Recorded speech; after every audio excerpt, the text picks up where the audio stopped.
এবছর কিন্তু আবহাওয়া অনুকূলে থাকার কারণে কিন্তু কৃষকের বাম্পার কিন্তু ধানের ফলন হয়েছে। আপনারা দেখছেন এই যে আমরা অন্যান্য বছর এই জমিতে যে ধরনের ধান হয়, যে ধরনের ধানের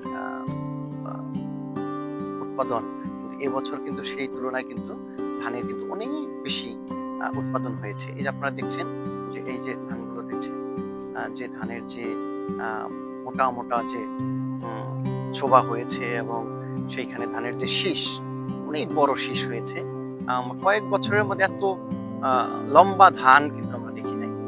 তো এখন যদি কিছু বৃষ্টি বাদল হয় এবং সাথে যদি ঝড়ো হাওয়াটা না হয়, তাহলে কিন্তু ধানটা যখন ঠিক চাল হয়ে যাবে ধানের মধ্যে, তখন কিন্তু কৃষকের আর কোনো ক্ষতি হবে না।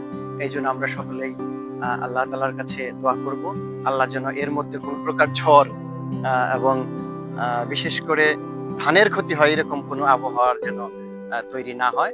তাহলে কিন্তু কৃষক খুব সুন্দরভাবে এবং অনেক প্রচুর ধান কিন্তু ঘরে তুলতে পারবো। আপনারা দেখলেন এই যে আমাদের জমিতে সত্যিকার অর্থে অনেক ধানের হয়েছে।